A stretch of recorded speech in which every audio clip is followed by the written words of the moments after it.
नहमदुहु व नस्तईनुहु व नस्तगफिरुहु व नऊज़ु बिल्लाहि मिन शुरूरि अनफुसिना व मिन सय्यिआति अमालिना मन यहदिहिल्लाहु फला मुदिल्ल लहु व मन युद्लिल फला हादिय लहु व अशहदु अन ला इलाहा इल्लल्लाहु वहदहु ला शरीक लहु व अशहदु अन्न मुहम्मदन अब्दुहु व रसूलुहु सल्लल्लाहु तआला अलैहि व अला आलिहि व सहबिहि व सल्लम तस्लीमन कसीरा अम्मा बाद फ़क़द क़ाल इमामुल बुख़ारी रहमहुल्लाहु ताला बाबुस्सलाति फ़िल क़मीसी वस्सरावीली वत्तुब्बानी वल क़बाई। क़ाल हद्दसना सुलैमान इब्न हर्बिन क़ाल हद्दसना हम्माद इब्न ज़ैदिन अन अय्यूब अन मुहम्मदिन अन अबी हुरैरह क़ाल क़ाम रजुलुन इला नबी सल्लल्लाहु अलैहि वसल्लम फ़सअलहु अनिस्सलाति फ़ी सौबिल वाहिद फ़क़ाल अव कुल्लुकुम यजिदु सौबैन सुम्मा सअला रजुलुन उमर फ़क़ाल इज़ा वस्सअल्लाहु फ़अवसिउ जमा रजुलुन अलैहि सियाबहु सल्ला रजुलुन फ़ी इज़ारिन व रिदाइन फ़ी इज़ारिन व क़मीसिन फ़ी इज़ारिन व क़बाइन फ़ी सरावील व रिदाइन फ़ी सरावील व क़मीसिन फ़ी सरावील व क़बाइन फ़ी तुब्बानिन व क़बाइन फ़ी तुब्बानिन व क़मीसिन क़ाल व अहसिबु क़ाल फ़ी तुब्बानिन व रिदा। सम्मानित दीनी भातृमंडলী, আল্লাহ রাব্বুল আলামিনের প্রশংসা এবং রাসূলুল্লাহ সাল্লাল্লাহু আলাইহি ওয়াসাল্লামের পর আজ জুমাবার 14ই রবিউস সানি 1443 হিজরি মোতাবেক 19 নভেম্বর 2021 আমাদের ধারাবাহিক আলোচনা সহিহুল বুখারীর অধ্যায় হচ্ছে বা পর্ব হচ্ছে সালাতের পর্ব নম্বর 4। ইমাম বুখারী রাহিমাহুল্লাহর কিতাবের অধ্যায় নম্বর বাব নম্বর হচ্ছে 9, হাদিস নম্বর হচ্ছে 365। বর্ণনাকারী আবু হুরায়রা রাদিয়াল্লাহু তাআলা আনহু। অধ্যায় কি বলছেন ইমাম বুখারী রাহমাতুল্লাহি আলাইহি তা দেখা যাক। সালাত সম্পর্কীয় বিষয়ে বলছেন বাবু সালাত ফিল কামিস। এই অধ্যায় হচ্ছে সালাত আদায় করা জামা পরিধান করে। কামিস, জামা কামিস কাকে বলে? যে কোনো এমন জামা যেটাতে কি আছে, যেটাতে শরীরের ওপর ভাগ ঢাকা হয়, কাঁধ থেকে শুরু করে ঢাকা হয়, সেটা নিচে যতদূর যাক শরীরের ওপর ভাগ যেটা দিয়ে ঢাকা হয় আর তাতে সামনের দিক থেকে বোতাম থাকে, সেটা এখান পর্যন্ত বোতাম থাক, যেমন জুব্বাতে আছে বা আমাদের দেশের পাঞ্জাবিতে আছে, বা ফুল শার্টগুলো অনেক আগের যুগে থাকতো ওইগুলোতে আছে। পাকিস্তানি ড্রেস সামনের দিকে বোতাম এবং এখান পর্যন্ত, অথবা যেগুলো হাওয়াই শার্ট আমরা আগের যুগে বলতাম, হ্যাঁ ফুল গোটাটাইতে বোতাম আছে, সেটা হইতে পারে। কামিজ এক কথায় এই জন্য জামা, কি ব্যাপক অর্থে কামিজ মানে জামা। মহিলাদেরও কামিজ হয়, ওইটাকে আমাদের দেশের লোকের কামিজ বলে। সোয়াকে জ বলা এটা সর্বজন বিদিত, মানে আমাদের দেশে মারুফ, সবার জানা কথা, তাই না? ইসরাইলকে আমাদের দেশের লোকেরা কি বলে? ইসরাইল বলে, তাই না? কিন্তু ইসরাইল ইংলিশে কি দিয়ে লিখেন? এস দিয়ে লিখেন, IS, তাই না? এস, তাহলে তো ইসরাইল। কিন্তু কি বলেন আপনারা? ইসরাইল। জেড দিয়েও লেখা হয় না, জে দিয়েও লেখা হয় না, তাই না? তো ওই রকমই কামিজ বলে থাকে আমাদের দেশের লোকেরা, কিন্তু আসলে আরবিতে সেটি হচ্ছে কামিজ। ওই রকমই আরবিতে ইসরাইল, কিন্তু আমাদের দেশের লোকেরা বলে ইসরাইল, বা ইংলিশও বলে ইসরাইল। জি,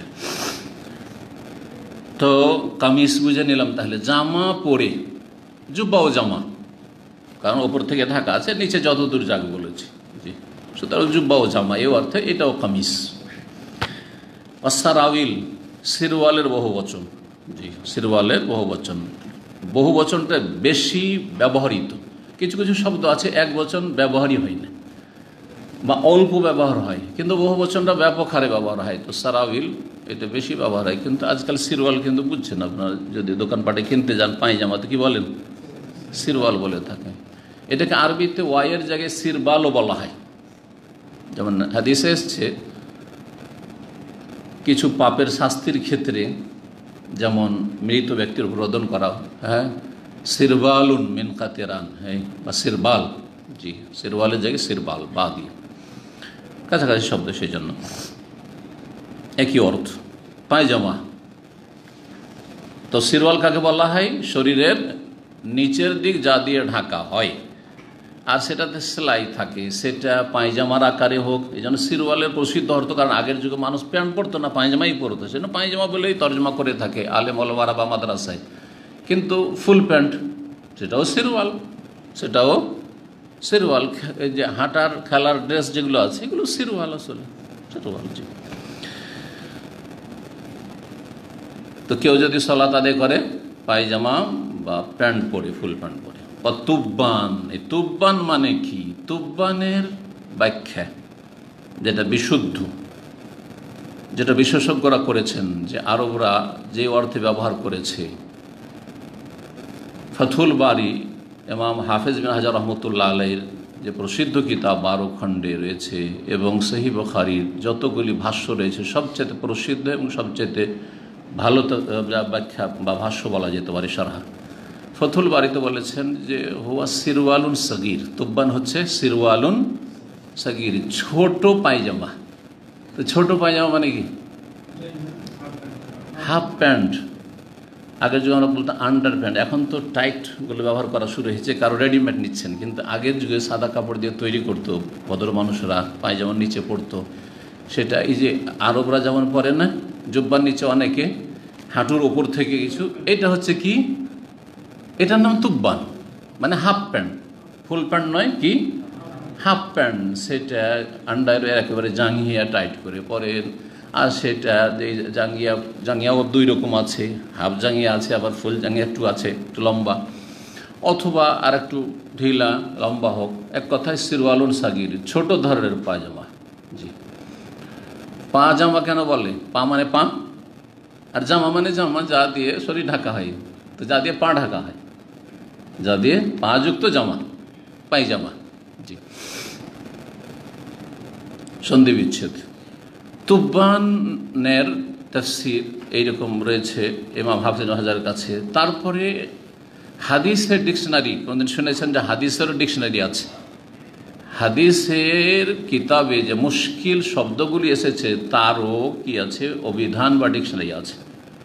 অনেক কিতাবে মর্মে লেখা হয়েছে, আইম্মায়ে কেরাম লিখেছেন। তার মধ্যে প্রসিদ্ধ সবচেয়ে নেহায়া ফি গরিবিল হাদিস, আর নেহায়া ফি গরিবিল হাদিস, তাতে লিখেছেন ইবনুল আসির রহমতুল্লাহ আলাইহি যে তুব্বান হুয়া সিরওয়ালুন সাগীর, ছোট ধরনের পায়জামা মানে হাফ প্যান্ট। তাহলে আমরা এটা বিশুদ্ধ তাফসীর। কিন্তু বাংলা অনুবাদক, আপনাদের কাছে যে বাংলা অনুবাদটি রয়েছে তাতে কি লিখেছে? গামছার তর্জমা করেছে, গামছার তর্জমা করেছে। এই তর্জমাটি সূক্ষ্ম নয়। হ্যাঁ, ইল্লা গামছাকে কেউ যদি গামছাকে নিচের শরীরে কোমরে বাঁধলো, তাহলে লুঙ্গির সমান হইল না, তাহলে এটাকে বলতে পারেন যে এটা হচ্ছে তুব্বান। কিন্তু গামছা তো আমার দেশের লোকেরা কি করে, হয় গা মুছে, সেই জন্য গামছা। গামছাকে গামছা কেন বলা হয়? গাযুক্ত মুছা, গাযুক্ত মুছা। তালিল, সন্ধি বিচ্ছেদ। তালিলকে বাংলায় সন্ধি বিচ্ছেদ বলে। আরবি গ্রামে যেটা তালিল, যেমন কালা আসলে কাওয়ালা ছিল, একুল আসলে একলও ছিল, কুল আসলে উকওল ছিল। বুঝা গেছে? তো তারপরে তালিল হয়েছে, মানে সন্ধি বিচ্ছেদ হয়েছে। ঠিক তেমনি গা মুছা, এখন ওটাকে হালকা গা মুছা পড়তে ভারী লাগে না, গামছা, সব সংক্ষেপ করে দিলাম। বোঝা গেছে? জি। তো আসলে গামছার অর্থটি সূক্ষ্ম নয় এখানে। জি।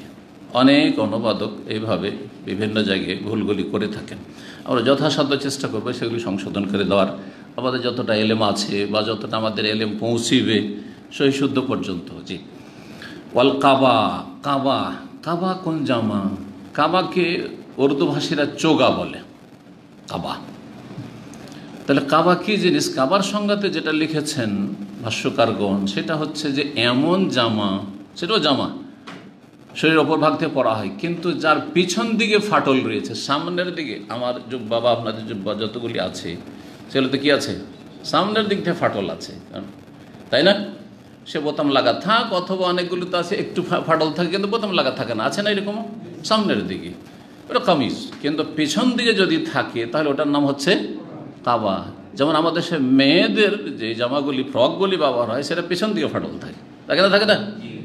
জি হ্যাঁ। তো এইরকম জামাও আরবরা সেই যুগে ব্যবহার করতো, যে পেছন দিকে ফাটল থাকতো মাথা ঢোকাবার জন্য। শাক্কুন আল্লাযী ফীহি শাক্কুন মিন খালফিহি, পেছন দিক থেকে যার ফাটল রয়েছে সেখানে বোতাম লাগানো থাক অথবা নাই থাক, এর নাম হচ্ছে কাবা। তাহলে তো এগুলি পরিধান করে সালাত আদায় করার বিধান করতে পারে। শরীর ঢাকলে হলো, আসল হচ্ছে শরীর ঢাকতে হবে যতটা ঢাকা আবশ্যক, অবশ্যই আবশ্যক। আর যেগুলি হচ্ছে আবশ্যক নাই কিন্তু ঢাকা ভালো, সেটা ঢাকবেন, উত্তম বা সুন্নাত। এখন হাদিস দেখি। আবু হুরায়রা রাদিয়াল্লাহু তাআলা আনহু থেকে বর্ণিত, বলছেন কামা রাজুলুন ইলা নবী সাল্লাল্লাহু আলাইহি সাল্লাম, জনৈক ব্যক্তি নবী সাল্লাল্লাহু আলাইহি সাল্লামের কাছে দাঁড়ালেন, দাঁড়িয়ে জিজ্ঞাসা করলেন। তাহলে বোঝা যাচ্ছে যে দাঁড়িয়ে জিজ্ঞাসা করা জায়েজ।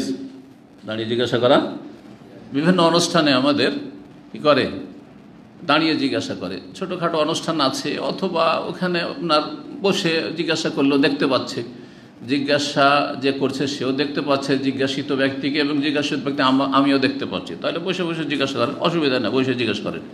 কিন্তু অনেক লোক অথবা ওই যে বড় প্রোগ্রামগুলি আমাদের হয় দুবাই, সেগুলোতে করে কি একটা করে মাইক ধরিয়ে দিয়েছে প্রশ্নকারীকে, তো দাঁড়িয়ে যায়, দাঁড়িয়ে গিয়ে তখন জিজ্ঞাসা করে। তো দাঁড়িয়ে জিজ্ঞাসা করা তাহলে জায়েজ। একটু এই মাসলা এই হাদিস থেকে আমরা ইস্তেমাত করলাম, বেয়াদবি নয়। যদি বলে আপনি শেখ বসে আছেন, এলএম শিখতে হবে, বসে বসে আপনি দাঁড়িয়ে দাঁড়িয়ে কেমন জিজ্ঞেস করছেন, বলতে তো পারে কেউ, জায়েজ। দাঁড়ালেন জনৈক ব্যক্তি নবী সাল্লাল্লাহু আলাইহি ওয়াসাল্লাম উদ্দেশ্যে, ফাসআলাহু আনিস সালাতি ফিস সাবিল ওয়াহিদ, তারপরে নবী সাল্লাল্লাহু আলাইহি ওয়াসাল্লামকে জিজ্ঞেস করলেন একটি কাপড়ে সালাত আদায় করা সম্পর্কে, যে কেউ শুধুমাত্র একটি কাপড় পরিধান করে সালাত আদায় করতে পারবে কি না। এর আগে কিন্তু আমরা মশলা নিয়ে আলোচনা গত সপ্তাহগুলোতে করেছি এই বিষয়টি, জায়েজ না জায়েজ নয়। সতর ঢাকলেই হলো, সতর ঢাকলেই হলো। বড় যদি থাকে তাহলে কি করতে হবে, কাঁধ সহ হাঁটু পর্যন্ত ঢাকতে হবে। আর যদি বড় না থাকে, সংকীর্ণ থাকে, তাহলে আপনার হাঁটু সহ ঢেকে নেন, ব্যাস হয়ে গেল। বড় থাকলে কাঁধ অবশ্যই ঢাকতে হবে। নবী সাল্লাল্লাহু কি বললেন, একটি কাপড়ে সালাত আদায় করা যাবে না যাবে না, এই প্রশ্নের উত্তরে বললেন আওয়াকুল্লুকুম ইয়াজিদু সাওবাইন। আচ্ছা, তুমি যে প্রশ্ন করছো, তো তোমাদের প্রত্যেকের কাছে কি দুই কাপড় আছে? তোমাদের প্রত্যেক ব্যক্তি কি দুইটি কাপড়ের মালিক? সবাই পাবে? সবার ঘরে নেই। তার মানে সেই যুগে অধিকাংশ লোকের কাছেই দুটো কাপড় একসাথে পরবে এরকম ব্যবস্থা ছিল না। এজারও আছে, লুঙ্গিরও ব্যবস্থা আছে, আর চাদরও আছে। এমন চাদর আছে তো লুঙ্গি নেই, লুঙ্গি আছে তো চাদর নেই। অথবা কামিজ জামা আছে তো পায়জামা নেই, পায়জামা আছে তো জামা নেই। সুবহানাল্লাহ। এখন আছে এরকম কোনো গরিব লোক খুঁজে পাবেন যে শুধুমাত্র একটা লুঙ্গি আছে, ওপরে একটা গামছাও নেই? আছে? আমাদের সে গ্রামে গঞ্জের লোকেরা কি করে, নিচের লুঙ্গি পরে আছে, তারপরে গেঞ্জিও আছে, তারপরে গামছা পরে সালাত আদায় করতে আসে। এটা গ্রামের দৃশ্য, তাই না? তাহলে তিনটা কাপড় হলো তার কাছে, একটা গামছা, একটা গেঞ্জি, তারপরে একটা হচ্ছে লুঙ্গি। প্রত্যেকে কি তোমাদের দুটো কাপড় পাই? দুটো কাপড় নাই, সুতরাং জায়েজ, জায়েজ। সুম্মা সাআলা রাজুলুন উমারা, তারপরে জনৈক ব্যক্তি উমর রাদিয়াল্লাহু তাআলা আনহুকে জিজ্ঞেস করলো, ফাকাল, এই বলে, ইযা ওয়াসসাল ফাকালা, তখন উমর রাদিয়াল্লাহু উত্তরে বললেন, মানে এই প্রশ্নই করেছিলেন উমর রাদিয়াল্লাহু তাআলা, মানে তার নবী সাল্লাল্লাহু আলাইহি ওয়াসাল্লাম কি উত্তর ছিল? মানুষের অভাব আছে, সবাই কোথায় পাবে দুটো করে কাপড়, যে তুমি দুটো কাপড় কথা জিজ্ঞেস করছো? একটি কাপড় হলে তাতে সালাত হবে, সালাত পড়ো, কোনো অসুবিধা নেই। কিন্তু উমর রাদিয়াল্লাহু তাআলা আনহুর জামানায় সচ্ছলতা চলে এসছে, অধিকাংশ মানুষ অভাবমুক্ত হয়ে গেছে, বাইতুল মাল থেকে যথেষ্ট ধন সম্পদ দেওয়া হচ্ছে, বিতরণ করা হচ্ছে, জিহাদ ফি সাবিলিল্লাহ, গনিমত আর ফাইয়ের ধন সম্পদ আর খারাজ, বিভিন্ন রকমের জিজিয়া, বিভিন্ন রকমের ইনকাম সোর্স রয়েছে। দেশে তেমন কোনো গরিব লোক নেই। গরিব লোক থাকলে তার সরকার খরচ চালাচ্ছে, ভাতা দিচ্ছে। আজকে ইউরোপ, আমেরিকা, পশ্চিমা দেশে যারা বেকার, তাদের বেকার না খেয়ে মরে না, তাদের খাওয়া দাওয়া, বাসার ব্যবস্থা দেওয়া। এই করোনার যুগে কোনো কাজকর্ম নাই, সুতরাং তোমার যতটা লাগে সব দিচ্ছে। এটা অনেকে মনে করে, ও দেখো দেখো দেখো কত সুন্দর ওখানকার সিস্টেম। আরে 1400 বছর আগে যখন মানুষের মাঝে সভ্যতা ছিল না, তখন ইসলাম এই শিক্ষা দিয়েছে। আপনি তার কেন প্রশংসা, ইসলামের কেন প্রশংসা করছেন না? খোলাফের রাশেদিনের জমানার কেন প্রশংসা করছেন না? সেটাকে আপনি মডেল হিসাবে কেন নিচ্ছেন না? আপনি তো মুসলিম, আপনি কাফেরদের প্রশংসা করছেন, যারা ইসলাম থেকে শিখেছে সভ্যতা, ইসলাম থেকে শিখেছে এই অর্থনীতি। জি, ওমর রাদিয়াল্লাহু তাআলা আনহুকে যখন জিজ্ঞাসা করা হইল কি কোনো ব্যক্তি এক কাপড়ে কি সালাত আদায় করতে পারবে, বললেন উত্তরে তিনি, এজা ওয়াসাল্লাহু ফাউসেউ, যখন আল্লাহ রাব্বুল সঙ্গতি দিয়েছেন, মানে আল্লাহ তোমাদের রেজেককে প্রশস্ত করেছেন। ওয়াসা মানে প্রশস্ত করা, সঙ্গতি, আর্থিক সঙ্গতি। তোমাদের আল্লাহ যখন এই আর্থিক সঙ্গতি দিয়েছেন বা সচ্ছলতা দিয়েছেন, ফাউসেউ, সুতরাং তোমরাও সচ্ছলভাবে খরচ করো। আরে দুটো চারটা কাপড় আছে তো কেন একটা কাপড়ে সালাত আদায় করবে? তাহলে বোঝা যাচ্ছে আজকালকার জামানায় কেউ একেবারে নিম্নমানের কাপড়ে সালাত আদায় করবে, এটা পছন্দনীয় না। জায়েজ কিন্তু পছন্দনীয় না, কারণ ভালো ভালো কাপড় আছে। আমার এই রকম কাপড় আছে তো আমি লুঙ্গি পরে কেন মসজিদে যাব, তাই না? আমার কাছে জুব্বা আছে তো আমি গেঞ্জি গায়ে দিয়ে আর গামছা গায়ে দিয়ে কেন সালাত আদায় করবো? বুঝতে পারছেন না? এই যে অবস্থা। আল্লাহ যখন আল্লাহ তোমাদের আর্থিক সঙ্গতি দিয়েছেন বা সচ্ছলতা দিয়েছেন, ফাউসু, তোমরা প্রশস্ত করো নিজের জীবনটাকে, আর্থিক সচ্ছলতা প্রকাশ করো যে আল্লাহর নিয়ামত, আল্লাহ শুকরিয়া আদায় করছি, কিন্তু সেটা একটা সীমার মধ্যে থাকতে হবে। এমন নয় যে আমার টাকা আল্লাহ আমাকে দিয়েছে, আমার ছেলে মেয়েকে আমি কিনে দিচ্ছি, আমার ছেলে মেয়েকে ভালো ভালো খাওয়াচ্ছি, অসুবিধাটা কি? অথচ পাশের লোক খেতে পায় না। বর্তমান পরিস্থিতি এরকম। একটা পয়সা আল্লাহর রাস্তায়, মানুষ চিকিৎসা পাচ্ছে না, মানুষ মরে যাচ্ছে চিকিৎসা ব্যাঘাত, মানুষ আপনার না খেয়ে মরে যাচ্ছে, মানুষের শীতের বস্ত্র নেই, আর আপনার বাড়িতে প্রতি বছরে আর প্রতি ঈদে বস্ত্রের শেষ নেই। আপনার কোথায় রাখবেন জায়গা পাচ্ছেন না, এক এক বাচ্চার পোশাক। নাজায়েজ কাজ এগুলো, এটা চলবে না। দেখতে হবে যে আপনার জীবনের তিনটা স্তর রয়েছে মানুষের প্রয়োজন মেটানোর, তিনটা স্তর। একটা হচ্ছে জরুরিয়াত, সবসময় রাখবেন, মানে একবারে জরুরি, সেটা অবশ্যই করতে হবে। আমার জন্য কতটা জরুরি? দুটো লুঙ্গি জরুরি মোটামুটি। আজকালকার জামানায় দুটো লুঙ্গি না হলে একটি চলতো, কিন্তু একটা বললাম না, দুটো লুঙ্গি আমার জন্য জরুরি, কিন্তু তিনটি না, জরুরি না। চারটি পাঁচটি আমার লুঙ্গি থাকা কোনো জরুরি নয়। জরুরিয়াত হচ্ছে দুটো লুঙ্গি, জুব্বা দুটো জরুরি মোটামুটি, ঠিক না? এইগুলো একটা অথবা দুটো ধরেন জরুরি। স্যান্ডেল মোটামুটি চলার মতো একটা স্যান্ডেল জরুরি, আমার দুটো তিনটা স্যান্ডেল থাকতে হবে। চলেন আর একটু বাড়িয়ে বললাম, শীতকালের জন্য একটা জুতো একটা স্যান্ডেল, এটা জরুরি বলতে পারেন আজকালকার জামানা হিসাবে, ঠিক কিনা? কিন্তু যদি চারটা পাঁচটা হয়, এক একটা জুতো 500 রিয়াল, হ্যাঁ, এক একটা জামা আপনার 250-300 রিয়াল, অথচ আশেপাশের লোকের খেতে পাচ্ছে না, আশেপাশের লোকের বস্ত্র নেই, বাড়ির নেই, গৃহহীন। জায়েজ না? না, মোটেই না। এমন মুসলিম হওয়া উচিত নয়। আর আপনি ফাস্টফুড খাওয়াচ্ছেন, ছেলে মেয়েদেরকে ভালো ভালো হোটেল নিজে খাওয়াচ্ছেন, না না, এটা একজন মুসলিমের চরিত্র নয়। তো কি বললাম? জরুরিয়াত, জরুরিয়াত অবশ্যই করুন আপনি। আচ্ছা, আজকালকার যেমন একটা মোবাইলও জরুরি, মোবাইল জরুরি। যার শুধু টেলিফোন করতে হয়, রিসিভ করতে, তার জন্য ছোটো মোবাইলই যথেষ্ট, এটি জরুরি, দরকার নেই যে এই ফোন লাগবে। কিন্তু যার না আরও কিছু, আমার হোয়াটসঅ্যাপ, ইমো আরও কিছু লাগে, তখন এরকম একটা স্মার্টফোনের প্রয়োজন, এটাও জরুরি বলবো। কিন্তু সেটা ধরেন 1000-1200 রিয়াল পাওয়া যাচ্ছে, 5000ও আছে, 3000ও আছে। 3000টা জরুরি? মোটেই জরুরি না। তাহলে দ্বিতীয় যে স্তরটি, জরুরি অবশ্যই করুন। তারপরে দ্বিতীয় স্তর যেটা, সেটা হচ্ছে হাজিয়াত। জরুরিয়াতের পরে হাজিয়াত, প্রয়োজন কিন্তু জরুরি না, প্রয়োজন কিন্তু জরুরি না। মাঝে মাঝে টেলিফোনটা একটু হ্যাং হয়ে যায়, ডিস্টার্ব করে, কিন্তু কাজ চলে যাচ্ছে, ঠিক আছে, একটু প্রয়োজন আরেকটু ভালো মডেলের ফোন, ঠিক আছে। মাঝে মাঝে এরকম একটা কাপড়ের বা এরকম ধরনের প্রয়োজন হয়ে যায়, মাঝে মাঝে বাসাতে এই ধরনের কিছু প্রয়োজন হয়ে যায়, তাহলে সেটা হাজিয়াত। যদি আল্লাহ সচ্ছলতা দেন, সচ্ছল, আর আশেপাশে না খেয়ে মানুষ মরে যাচ্ছেন না, তারও চলছে কিন্তু অভাবী আছে, তাহলে আপনার প্রয়োজনগুলি পুরা করুন, প্রয়োজনগুলি পুরা করুন, হাজিয়াত এটা। তৃতীয় স্তর যেটা, সেটা হচ্ছে কামালিয়াত, জীবনের পূর্ণতা, একদম পারফেক্ট। সবাই যেরকম ভোগবিলাসের জীবনযাপন করছে, ওই রকম আমি আমার ছেলেমেয়েরও ভোগবিলাসের জীবনযাপন করুক না, এটা মোটেই পছন্দনীয় না। আজকাল অধিকাংশ মুসলিম, অমুসলিমদের কথা বাদ দেন, অধিকাংশ মুসলিম কামালিয়াতের পিছনে ছুটেছে। কামালিয়াতের মধ্যে হচ্ছে ভালো ভালো আতর রাখা, সুগন্ধি, ভালো ভালো স্প্রে, ভালো ভালো ক্রিম, দামি দামি, আর তো কত রকমের তেল আর মেকআপের ব্যবস্থা। আর কামালিয়াতের মধ্যে হচ্ছে যে আমার একদম নতুন মডেলের আইফোন থাকতে হবে, না হয় আপনার গ্যালাক্সি থাকতে হবে, সেটা নতুন নতুন যেগুলো আসছে, এগুলো কামালিয়াত। আজকাল যেসব মহিলারা চাকরি করে, তাদের পয়সা দিয়ে কোনো পরিবারের ভরণ পোষণ হয় না, ইল্লা মাশাআল্লাহ। পুরুষরাও খানিকটা ওইদিকে ছুটেছে, কিন্তু মহিলাদের বিশেষভাবে যে চাকরি বাকরি আর ইনকাম যেগুলো, সেই দিয়ে কি হচ্ছে, শুধু এই কামালিয়াত তারা করে থাকে। দামি দামি পারফিউম, দামি দামি এই সেই, দামি দামি হোটেলে খাওয়া দাওয়া, চল আজকে অমুক হোটেলে একটা শুনেছি খুব ভালো খাবার হয়, চল একটা নতুন একটা ওখানে খুলেছে খুব ভালো খাবার, খুব টেস্টি, চল ওখানে চল, ওখান থেকে অর্ডার কর।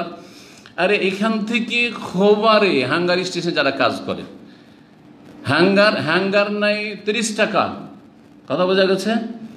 আর যেই কফিটা খাবে বা যে চাটা খাবে অথবা এই ধরনের কোনো খাবার, সেটার দাম হচ্ছে 10 টাকা।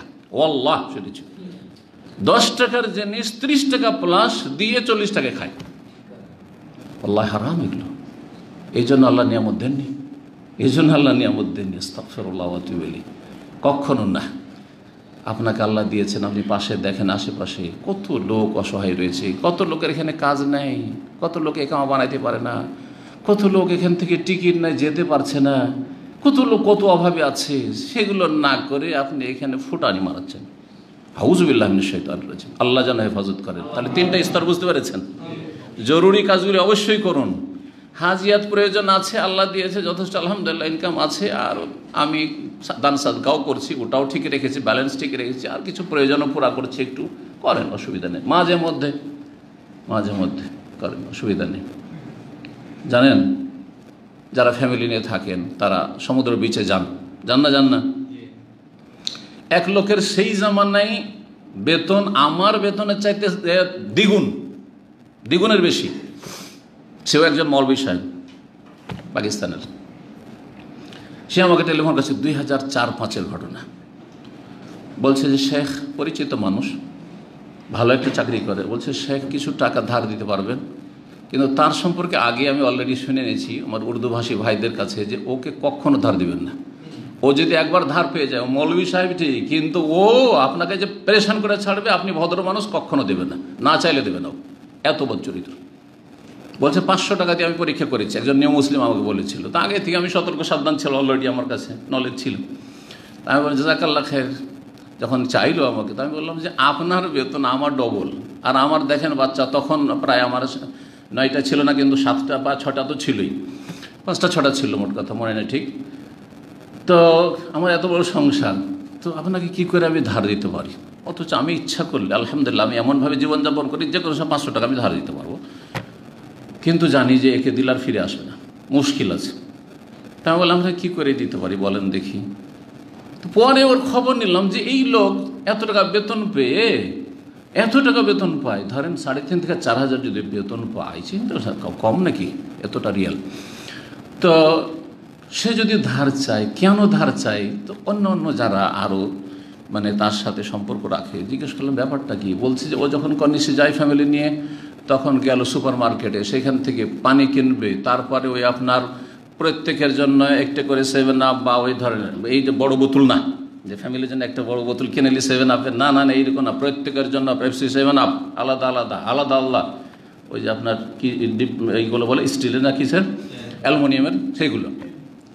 চিন্তা করেন, এইভাবে জীবনযাপন করে। আমরা জীবনে করি না এরকম। যদি নিয়ে একটা বড় লাভান নিলাম, প্রত্যেকের জন্য আলাদা নয়, একটা বড় কিছু নিলাম, অথবা নিলাম না, বাসা থেকে কিছু তৈরি করে নিয়ে গেলাম, বাসার নাস্তা করলাম, বোঝা গেছে। ভালো ওই রকম হোটেলে যাওয়ার কোনো প্রয়োজন করে না, আমরা বাসায় তৈরি করে খাবো। জি, যেটা 5 রিয়ালে তৈরি হবে বাসাতে, সেটা ওখানে আমাকে 25, 30, 50 রিয়াল লাগবে বাইরে হোটেলে, ইত্যাদি। দেখেন তৌফির এটাকে বলা হয়। তো দেখেন, মানুষ নিজে অভাব তৈরি করে নেয়। তো এইরকম চরিত্র ভালো না। আল্লাহ যেন বুঝার তৌফিক দান করেন। কথা অন্যদিকে গেছে, কিন্তু কিসের জন্য জরুরি আপনাদের লাইফে, কারণ অনেকে চলতে জানে না, অনেকে খরচ করতে জানে না, অনেকে গরিবদের দেখাশোনা করেন না, শুধু নাফসি করতে থাকে জাহান্নামের মতো, খালি হালমি মাজিদ, আর কোথায় পয়সা আছে, আর কোথায় পয়সা আছে। জি, এই কারণে শুধু।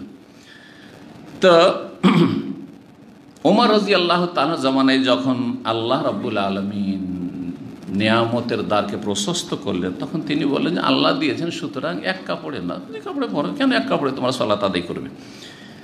বলছেন যে জামা রাজুলুন আলাইহি সিয়াবাহু, নবী সাল্লাল্লাহু আলাইহি ওয়াসাল্লামের আমলে যেই অভ্যাসটা ছিল বা যে জীবনযাপনটা ছিল, জীবনের মান ছিল, কোন ব্যক্তি নিজের একটি কাপড় শরীরে জড়িয়ে নিত। জামা আলাইহি সিয়াবাহু মানে এটি, কিন্তু অনেক অনুবাদকরা ভুল করেছে। একটা কাপড় দিয়ে গোটা শরীর ঢাকতে হবে, কাঁধ থেকে শুরু করে হাঁটু পর্যন্ত শরীরে জড়িয়ে দিত, জামা মানে ইলতাহাফা। আবার কেউ ছিল যার কাছে দুটো কাপড় আছে, কিন্তু কি ধরনের দুটো? সাল্লা রাজুলুন ফি ইজারিন ওয়া রিদাইন। কোন ব্যক্তি সালাত আদায় করতো একটি লুঙ্গি একটি চাদর, লুঙ্গি নিচে আর উপরে একটা চাদর, এহরামের কাপড়। আমাদের দেশের মানুষরা মনে করে এহরামের কাপড় শুধু এহরামে ব্যবহার করবেন। কত লোক যে মাসলা জিজ্ঞাসা করে, উমরা করে চলে এসেছি, এখন এক্সিট চলে যাবো, তো কাপড়টা কি করব? আপনি নিয়ে যান দেশে, নিয়ে যাওয়ার পরে বেডশিট বানান, না হলে আপনার পাঞ্জাবি বানিয়ে নেন, না হলে আপনি ওটাকে চাদর করে ব্যবহার করেন, গামছা করে ব্যবহার করেন, যা ইচ্ছা তাই করে ব্যবহার করেন। মানুষ মনে করে এত পবিত্র কাজ করেছি, উমরা করেছি, আমি এহরামের কাপড় দিয়ে এটা আবার অন্য কাজে ব্যবহার করব। তো এহরামের কাপড়ই আছে আপনার কাছে, ওইটি দিয়ে আপনার চলবে, কেন চলবে না? আবার কেউ ফি এজারিন ও কামিসিন, লুঙ্গি আছে আর জামা আছে। লুঙ্গি আছে একটা, আর একটা আছে হাফ শার্ট আছে। জি হ্যাঁ, ফি এজারিন ও কাবা, কারো কাছে লুঙ্গি আছে আর একটা কাবা আছে। কাবা কি বললাম? এমন জামা যার পেছন দিকে মাথা ঢুকানোর জন্য একটু ফাটল আছে, খোলা আছে, এইরকম। ফি সারাবিল ও রেদা, আবার কেউ সালাত আদায় করতো কি সে একটা সিরওয়াল পায়জামা আছে, ও রেদা আর একটি চাদর, নিচে পায়জামার ওপরে একটা চাদর আছে, গামছা আছে। ফি সারাবিল ও কামিজ, আবার কারো কাছে পায়জামা আছে আর একটা জামা আছে। ফি সারাবিল ও কাবা, কারো কাছে পায়জামা আছে আর একটা ওপরে কি আছে? কাবা আছে, মানে এমন জামা যার পেছন থেকে ফাটল আছে।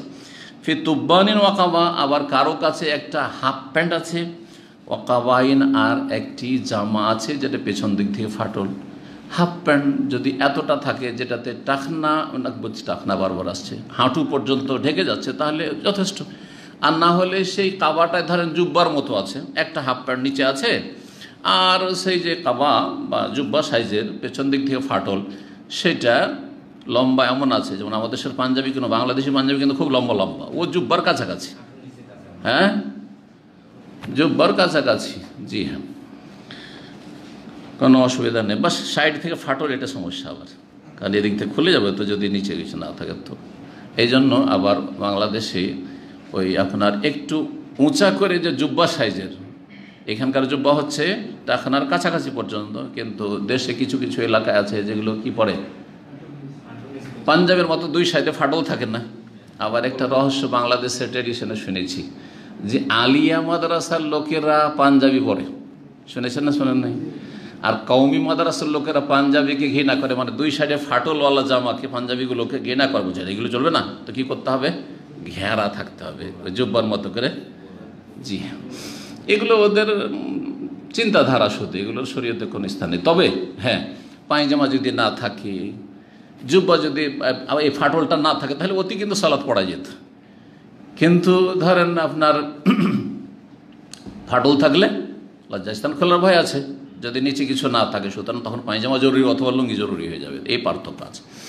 এমনিতে শরীয়তে কোনো পার্থক্য নেই, কাপড়ের উপর কাপড় আছে, সে ফাটলওয়ালা পাঞ্জাবি পরেন অথবা জুব্বা সাইজের পরেন, যা ইচ্ছাতেই পরেন, অসুবিধা কি, যেহেতু সতর ঢাকা আছে। বলছেন আবার কেউ সালাত আদায় ফি সারাবিল ও কামিস, পায়জামা আছে আর জামা আছে। ফি সারাবিল ও কাবা, পায়জামা আছে আর কাবা আছে। ফি তুব্বান ও কাবা, অথবা হাফ প্যান্ট আছে আর কাবা আছে। ফি তুব্বান ও কামিজ, হাফ প্যান্ট আছে আর জামা আছে। কাল ও আহসেব কাল, আমার ধারণা হচ্ছে যে এইটাও বলেছেন, কারো কাছে হাফ প্যান্ট আছে ও রেদা এবং চাদর আছে। হাফ প্যান্টের চাদর, তো যেমনটা বললাম, হাফ প্যান্টের চাদর যদি হয় তাহলে এমন হাফ প্যান্ট হইতে হবে যেটাতে হাঁটু ঢেকে যাচ্ছে, মানে রান ঢেকে যাচ্ছে, হাঁটু পর্যন্ত হলেও চলবে।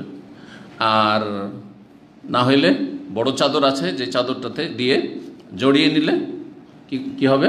হাঁটু পর্যন্ত ঢেকে যাবে। জি, 366 নম্বর হাদিস, ইবনে উমর রাদিয়াল্লাহু তাআলা আনহুমা থেকে বর্ণিত, কালা সাআলা রাজুল রাসূলুল্লাহ সাল্লাল্লাহু আলাইহি ওয়াসাল্লাম, জনৈক ব্যক্তি জিজ্ঞেস করলেন রাসূলুল্লাহ সাল্লাল্লাহু আলাইহি ওয়াসাল্লামকে, ফাকালা মা ইয়ালবাসুল মুহরিমু, এহরাম অবস্থায় থাকা ব্যক্তি, মুহরিম ব্যক্তি কোন ধরনের পোশাক পরবে?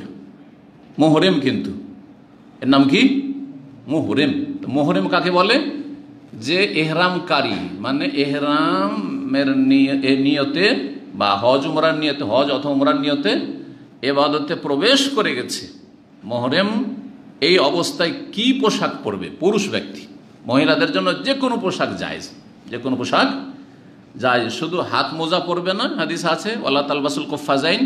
আর কি করবে না? যদি বেগানা পুরুষ না থাকে তাহলে চেহারা ঢাকবে না। ওয়ালা তানতাকিবুল মারআতুল মুহরিমা, এহরামকারিনী মহিলা নেকাব বাঁধবে না যাতে চোখের উপর ফাটল রয়েছে। কিন্তু বেগানা পুরুষ আজকাল প্রায় সব জায়গায় থাকছে আর কাছাকাছি থাকছে, নজরে আসবে, সুতরাং চেহারা খুলে বেহায়া বেপর্দা এহরামের অবস্থায় থাকবে না। যেমন কিছু অজ্ঞ লোকেরা ভুল বুঝার কারণে বা অজ্ঞ মহিলারা এরকম করে যে আমি এহরাম করি সুতরাং চেহারা ঢাকা যাবে না, আর নিজেও ফিতনায় পড়ছে, অন্যদেরকে ফিতনায় ফেলছে। নিজে যদি ফিতনায় নাও পড়ে কারণ এবাদতে আছে, অন্যরা তার জন্য ফিতনায় লিপ্ত হচ্ছে, ফিতনার কারণ হচ্ছে, হারাম না যায়। জি, মা আয়েশা রাদিয়াল্লাহু তাআলা আনহার সেই সহিহ বুখারী হাদিস এই ক্ষেত্রে আমাদের জন্য দিক নির্দেশনা দিচ্ছে। তা হচ্ছে যে আমরা যখন এহরামের অবস্থায় থাকতাম মুহরিমাত, আর যখন কাফেরা লোকেরা আমাদের কাছাকাছি চলে আসতো, এখন দেখতে পাবে আমাদের চেহারা, তখন কি করতাম? সাদালাত এহদানা জিলবাবাহা, আমাদের মহিলারা নিজের বড় ওড়না বা বড় চাদরকে মুখমণ্ডলের উপর কী করতো?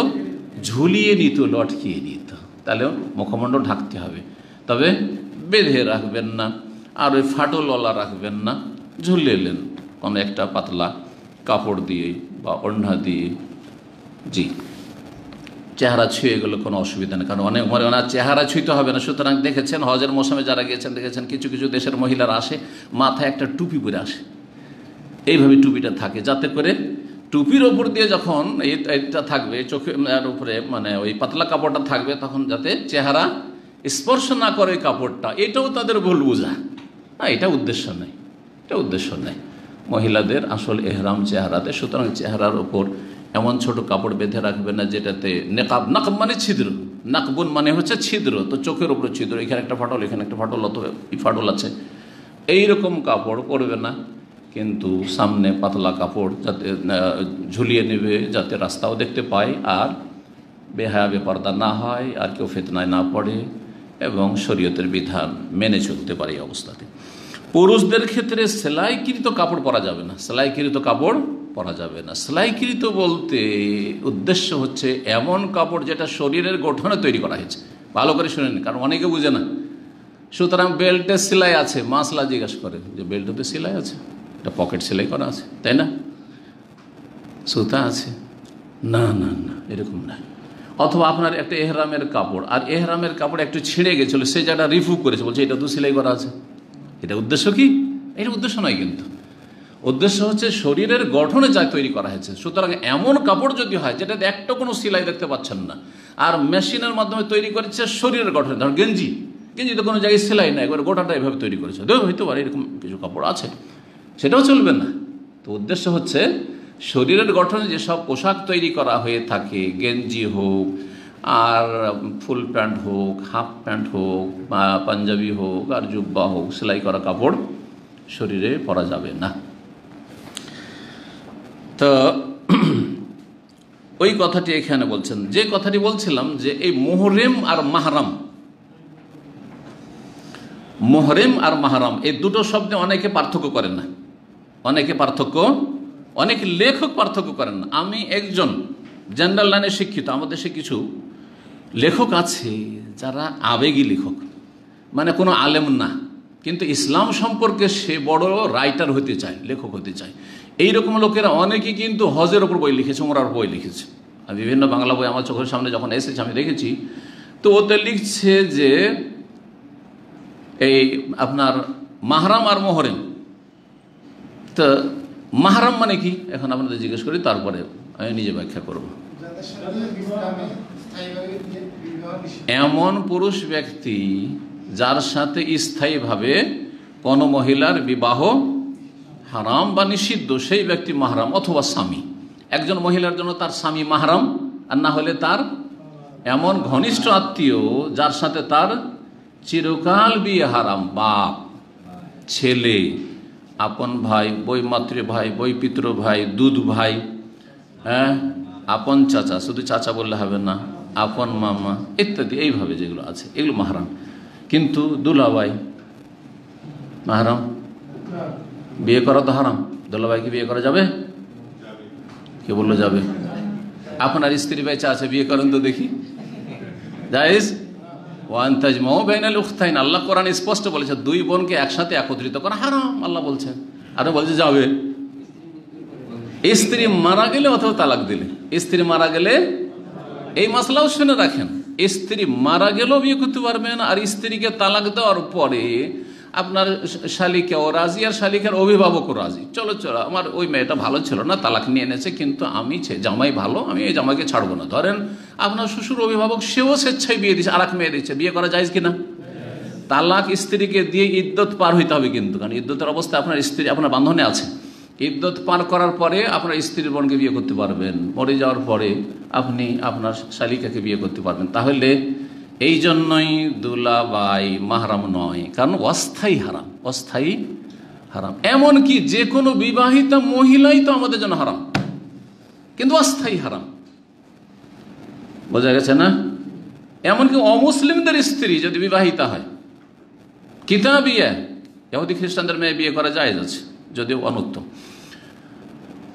কিন্তু যদি বিবাহিতা হয়, তোমার স্বামী ওটা তো অমুসলিম, চলো তোমাকে বিয়ে করিনি না, ও যদি মুসলিম হয় তখন আলাদা, মুসলিম হয় নাই আর ও আহলে কিতাব হয়ে আছে, খ্রিস্টান হয়ে আছে, আর ওকে বিয়ে করছেন, বলছে যে বাদ দে, চল আমার সাথে, জায়েজ না। আল মুহসানাত মিনান নিসা, আল্লাহ বলছেন যে আল মুহসানাত মানে এখানে কিন্তু সতী সাধ্য না, আফিফাত না, এখানে মুতাজাওয়াজাত, বিবাহিতা মহিলাকে বিয়ে করা হারাম। কোরআনে কারিমে ৫ম পারার প্রথম আয়াত। তো যে কোনো মহিলা পৃথিবীতে যে ম্যারিড বিবাহিতা, তাকে বিয়ে করা হারাম। তো বলবেন যে তাহলে যেসব বিবাহিতা মহিলা তার আমি মাহরাম নাকি? হ্যাঁ, না, কখনো না। কারণ বিবাহিত মহিলা কতক্ষণ হারাম? যতক্ষণ তার বন্ধনে আছে, কিন্তু তার কাছ থেকে তালাক নিয়ে নিল, তার স্বামী মারা গেল, তারপর বিয়ে করেন আপনি, ইদ্যত পার হয়ে, ঠিক না? এই জন্য বললাম মাহরাম এমন পুরুষ ব্যক্তি, পুরুষ আবার সাবালক হইতে হবে, নাবালক নয়। তাহলে 12 বছর বয়স, 13 বছর বয়স ছেলে এখনো সাবালক হয়নি, এ কি মাহরাম? না, মাহরাম না। হ্যাঁ, সাবালক হলে ঠিক আছে, সাধারণত ছেলেরা সাবালক 15 বছরে, সাধারণত 15 বছরে, তার আগেও হইতে পারে, আবার তাতে লেট হইতে পারে। তো মাহরাম হওয়ার জন্য কি হইতে হবে? এমন সাবালক পুরুষ, তাহলে আমরা লাগিয়ে দেবো, তাহলে ক্লিয়ার হয়। এমন সাবালক পুরুষ যার সাথে স্থায়ী বিয়ে হারাম, সেই ব্যক্তি হচ্ছে মহিলাদের জন্য, ওই সব নিকটাত্মীয় মহিলাদের জন্য মাহরাম, অথবা তার স্বামী, এটা মাহরাম। আর মুহরিম মানে কি? এহরাম অবস্থায় যে লোক আছে তার নাম হচ্ছে মুহরিম। কিন্তু ওই লেখক লিখছে যেই ব্যক্তি মানে মাহরাম, মাহরাম লিখছে মুহরিম ছাড়া কেউ সফর করতে পারবে না। বলছে হজের যাওয়ার জন্য একটা মাসলা লিখছে, ওই হজের কিতাবে লিখছে সেই লেখক। জেনারেল লাইনের লেখকরা কি করে দেখেন, বলছে যে মুহরিম ছাড়া কেউ সফর করতে পারবে না কোনো মহিলা, বুঝতে পারছেন? মুহরিম ছাড়া না মাহরাম ছাড়া? তো দিন সম্পর্কে জ্ঞান না থেকে লেখার প্রবণতা যে আমি একটা রাইটার হব, একটা স্কলার হব, এটা কিন্তু ভারত, বাংলাদেশ, পাকিস্তানে খুব বেশি কাজ করছে। আরবরা এটা করে না, আরবদের অযোগ্যরা কলম ধরেন না। আমরা কলম ধরে লিখতে ভয় পাই, কারণ আরব দেশে আমরা পড়ে শুনে মানুষ হয়েছি, কিন্তু আমার দেশের লোকেরা ভয় পায় না। এমন এমন ছাত্র ভাই লিখে, এটা বই লিখেছে, বই লেখার পরে বলছে শেখ কিচ্ছু না, আপনাদের মতো এখানে লেখাপড়া করেছে, তারপরে একটা সলাতের বই লিখেছে। এরকম মেলা ঘটনা আছে, তার মধ্যে একটা বলছি। তার বলছে যে শেখ আপনি সম্পাদনা করে দেবেন। বললাম মনে মনে যে তোমার যোগ্যতা বা কি, তুমি একটা কেতাবুস সলাতের উপর আলবানির মতো, ইবনে বাজের মতো সলাতের উপর বই লিখবে, আর তারপর আমি সম্পাদনা করব, দিয়ে আমি গুনহার বাগী হব, যতই ঠিক লিখো। বইটা যাই হোক, তার কথাটা আমি পড়ে দেখলাম সব জোড়াতালি, সবগুলি কি জি কাসওয়া লাস্ক, মানে কপি অ্যান্ড পেস্ট। বিভিন্ন কিছু নিয়েছে আলবানির কিতাব থেকে, কিছু নিয়েছে ইবনে বাজের কিতাব থেকে, কিছু নিয়েছে ইকবাল গিলানির কিতাব থেকে, আর নেওয়ার পরে কি করেছে? Copy paste, copy paste. বুঝেন না কপি পেস্ট? আজকাল ফেসবুকে যারা ইসলামের ওপর বিভিন্ন স্ট্যাটাস লিখছে, তারা অধিকাংশ কিন্তু কপি অ্যান্ড পেস্ট।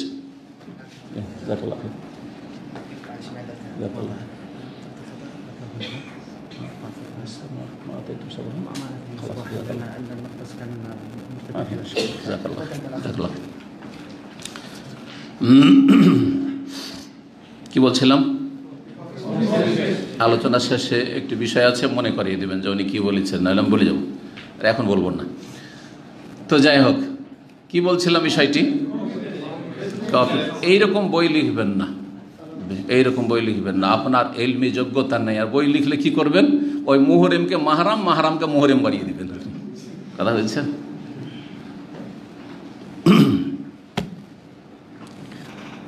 তো জনৈক ব্যক্তি জিজ্ঞেস রাসূলুল্লাহ সাল্লাল্লাহু আলাইহি ওয়াসাল্লাম, মা ইয়ালবাসুল মুহরিমু লাবেসা ইয়ালবাসু। লাবেসা ইয়ালবাসু মানে কাপড় পরিধান করা, লেবাস থেকে। আর লাবাসা ইয়ালবেসু মানে আব্দুল আজিজ, হ্যাঁ কি কি কি বলছে? আস্তে করে বুঝছেন? হ্যাঁ না তো, লাবেসা ইয়ালবাসু এটা সামি আসমাও থেকে, ওর মানে হচ্ছে পরেছে, পরিধান করা লেবাস। কিন্তু লাবাসা ইয়ালবেসু দারাবা ইয়াদরিবু থেকে খালাতা, ঠিক আছে, মিক্স করে দেওয়া, ইলতিবাস। আল্লাযীনা আমানু ওয়া লাম ইয়ালবিসু ঈমানাহুম বিযুলম, যারা ঈমান নিয়ে আসলো এবং তাদের ঈমানের সাথে জুলমকে মিক্সচার করলো না, জুলমের সংমিশ্রণ ঘটালো না। তাহলে লাবাসা ইয়ালবিসু মানে সংমিশ্রণ ঘটানো, আর লাবেসা ইয়ালবাসু মানে পোশাক পরিধান করা। কোথা থেকে কোথায় চলে গেল অর্থ, একটা ফাতা আর কাসরার জন্য। এটা হচ্ছে আরবি ভাষা। আর আপনি ইসলামের উপর লেখা শুরু করবেন, অথচ না নাহু বুঝেন, না সার্ফ বুঝেন, না বাপ বুঝেন, না সেগা বুঝেন। কথা বোঝা গেছে? ফতোয়া দেওয়া শুরু করছেন আজকাল জেনারেল লাইনে 2-4টা অক্ষর পড়ে। আর তারপরে আমি যখন বললাম যে জেনারেল লাইনে পড়া লোকদের ফতোয়া দেওয়া জায়েজ নাই, তো কত লোক যে আমাকে প্রশ্ন করলো, শেখ এটা কেন বললাম? যে এটাই জন্য বললাম, তোমাদের বুঝে আসে না। কারণ অল্প পানিতে যে মাছ থাকে বেশি ফুটুং ফুটুং করে লাফায়, আর মনে হয় যে কত যে মাছ আছে। আর এই যে সাগরের পাশে গেলে এত মাছে ভরা, এত মাছে ভরা যে প্রতিদিন হাজার হাজার মন আর টন মাছ উঠাচ্ছে, তবু মাছ কমছে না। কিন্তু কয়টা মাছ আমরা লাফানি দেখতে পাই, ফালদাও দেখতে পাই, দেখতে পাই? বুঝতে পেরেছেন না? না, অল্প বিদ্যা ভয়ঙ্করী। জি, নিম মোল্লা খাতরা ইমান, আর নিম হাকিম খাতরায় যান, এটা উর্দুতে একটা প্রবাদ আছে। যদি অল্প পড়া লোক মুফতি মোল্লাহে বসে, তাহলে খাতরা ইমান, আপনার ইমান সর্বনাশ করবে। আর আমাদের সমাজে অধিকাংশ মসজিদের ইমাম আর মুফতি, তাদের কোরআন হাদিসের জ্ঞান নেই, কিন্তু ফতোয়াতে খালি হাতে ফিরাবে না। এসেছেন আপনি আমার কাছে, কি করে আপনাকে খালি হাতে ফিরিয়ে দেবো? কিছু দিয়েই ফিরাবে, থাক আর না থাক কিছু ধরিয়ে দেবে কিছু। কথা বুঝতে পারছেন? যার ফলে আপনার ইমানের জন্য বিপজ্জনক তারা। আর নিম হাকিম খাতরায় যান। আর যদি কুয়াক ডাক্তার হয়, আর তার কাছে আপনি ক্যান্সারের সমস্যা নিয়ে গেলেন, আপনি আর ব্লাড প্রেশার আর সুগারের সমস্যা নিয়ে গেলেন, কি থেকে কি দিয়ে দিল, আরো মেরে ফেলে দিল। খাতরায় যান, জীবনের খাতরা। কথা বোঝা গেছে? জি, সাবধান। জি, আল্লাহ যেন বোঝার তৌফিক দান করেন। মুহরিম কি পরবে? কারা লা ইয়ালবাসুল কামিস, জিজ্ঞাসা কি? ইতিবাচক। মুহরিম কি পরবে? আর উত্তর হচ্ছে নেতিবাচক, নেগেটিভ। কেন? তাহলে তর্জমাটা করি, তারপর বলবো। লা ইয়ালবাসুল কামিস, মুহরিম ব্যক্তি জামা পরবে না। জামা বলতে বোঝা যাচ্ছে শরীরের ওপর ভাগে এমন কাপড় পরবে না যেটা জড়ানো, সেটা। আর এখান থেকে ফোকাহারা নিয়েছেন সেলাইকৃত মাখিদ। এই মাখিদ কথা, সেলাইকৃত, এই কথাটি কোনো হাদিসে পাবেন না। কিন্তু এই হাদিস থেকে ইস্তেমবাদ যে কেন জামা পরবে না, যেহেতু জামাতে সেলাই আছে। বোঝা গেছে? তাহলে এমন একটা শব্দ বলে দিই ফেকার ভাষায়, যেটা জনগণকে বুঝতে সুবিধা হয়। তার ফেকা কি করেছে? কোরআন হাদিস বোঝাটাকে সুবিধা করে দিয়েছে, সুবিধা করে দিয়েছে। কিন্তু এমন ফেকা মানবেন না যেই ফেকা কোরআন এবং হাদিসের খেলাফ, সহি সহি হাদিসের খেলাফ। এবার বোঝা গেছে? সেই ফিক অবশ্যই মানবেন যেই ফিক কোরআন হাদিস সম্মত। সেই ফিকের নাম তো দিনের জ্ঞান। সেই ফিক যার কাছে সেই তো আলেম। আর যে বুঝে না দিন, ফিক মানে বুঝা, যে বুঝে না সে কি করে আলেম হইতে পারে? জি।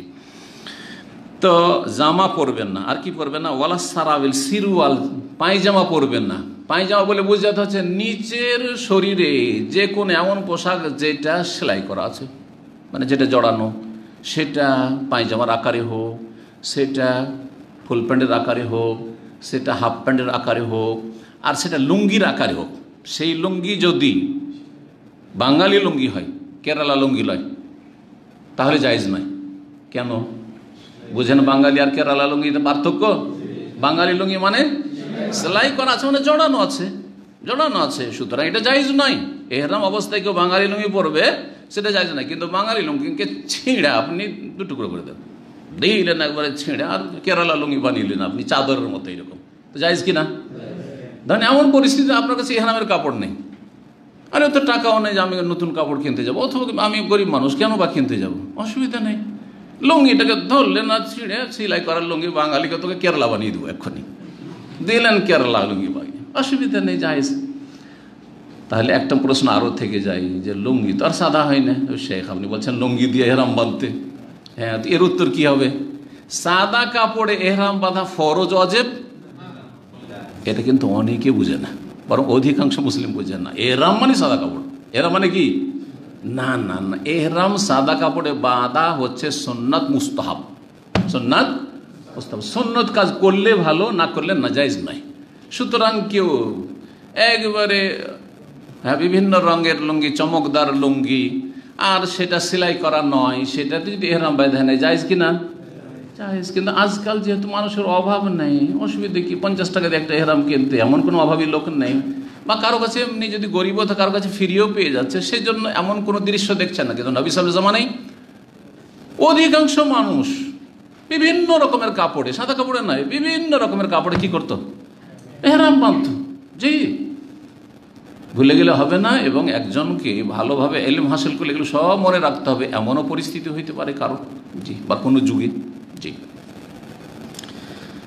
সিরওয়াল পায়জামা পরবে না। ওয়ালাল বুরনুস, বুরনুস পরবে না। বুরনুস কি জিনিস? বুরনুস হচ্ছে এমন জামা যেই জামার সাথে টুপি জড়ানো থাকে বা মাথা ঢাকার ব্যবস্থা থাকে। দেখেছেন এরকম জামা, জুব্বা?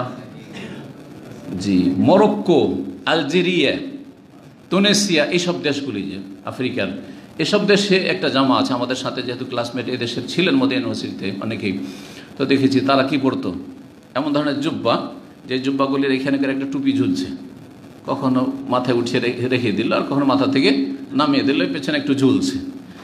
আপনাদের এইগুলোতে থাকে, অনেকের জ্যাকেটে থাকে, সব জ্যাকেটে থাকে না, কিন্তু অনেক জ্যাকেটে থাকে, থাকে না? থাকে না। এটার নাম বুরনুস। তাহলে বুরনুস চলবে না, কারণ শরীরের গঠনে তৈরি করা হয়েছে, তারপরে তাতে মাথা ঢাকারও ব্যবস্থা আছে। মাথা ঢাকাও পুরুষদের জন্য জায়েজ নয়, আর সেলাইকৃত কাপড়ও জায়েজ নয়। এটা হচ্ছে উদ্দেশ্য। ওয়ালা সাওবান, এমন কাপড় চলবে না, মাসসাহু জাফরান, যেটা জাফরান স্পর্শ করেছে, অর্থাৎ জাফরান দিয়ে রঙানো, জাফরানের রং দিয়ে। তখন জাফরান মানুষের হাতের নাগালে ছিল, জাফরান পর্যাপ্ত পরিমাণে ছিল, তো জাফরানের রং দিয়ে রঙাইতো।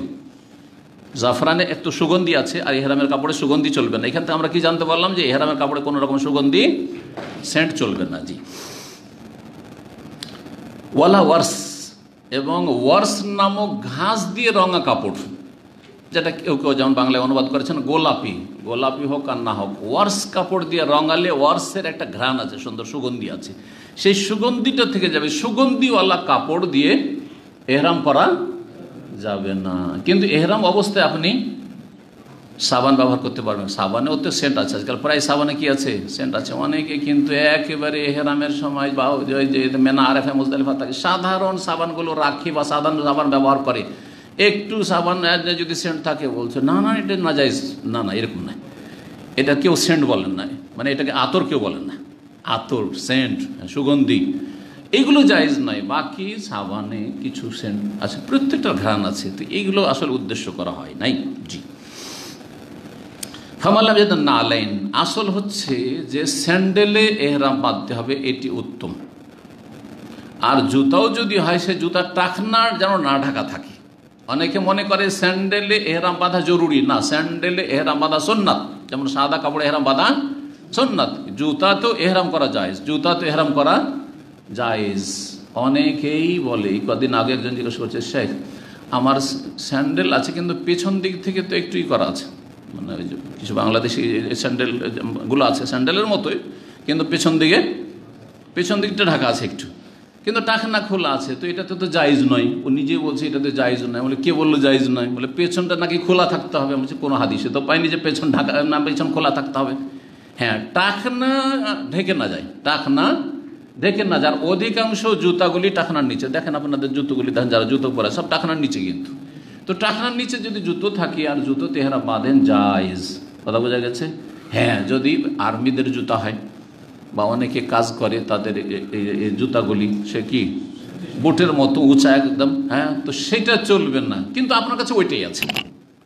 এমন চামড়ার মোজা আছে যেটাতে টাকনার ওপরে মোজা ঢাকা আছে, অথবা এমন জুতা আছে যেটা ওই আর্মি সেনাবাহিনীর পুলিশদের জুতা, আর সেটা ছাড়া আর কিছু নাই, সে এহরাম করতে পারবে না?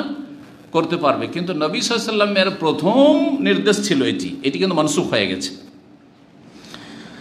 কি ফামাল্লামে যদি না আলেন, কেউ যদি স্যান্ডেল না পায়, স্যান্ডেল নেই তার কাছে, জুতা আছে আর এমন জুতা যাতে টাকনা ঢাকা আছে বা মোজা আছে, চামড়ার মোজা, ফালিয়াল বাসিল খুফাইন, তাহলে মোজা পরেই এহরাম করুক। খালি পায়ে হাঁটা মুশকিল। তখন আপনার এই সাফা মারওয়া এইরকম করা ছিল না, একবারে মার্বেল বসানো আর কত সুন্দর আরামদায়ক আর এসি লাগানো ছিল, খোলা মাঠ ছিল। ভালো করে শোনেন, কিছুদিন আগে 70-80 বছর আগে খোলা মাঠ ছিল সাফা মারওয়া, কোনো ছায়াও ছিল না, আর সেটা আপনার এমনি কোনো বাধা ছিল না। কি ছিল? কুচি পাথর, পাথর উপরে যেমন হাঁটতে হয়। মক্কার রাস্তায় যদি খালি পায়ে হাঁটতে পারবেন? কুচি পাথর যেখানে সেখানে আছে, তো ওই রকম ছিল। তো খালি পায়ে কী করে হাঁটবে? তখন বললে যে ঠিক আছে, তোমরা খুফাইন মানে চামড়ার মোজা, খুফ বলা হয় আল্লাযী ইউসনা মিনাল জিদ, চামড়ার মোজাকে, চামড়ার মোজা পরে তোমরা করবে, এহরাম করবে।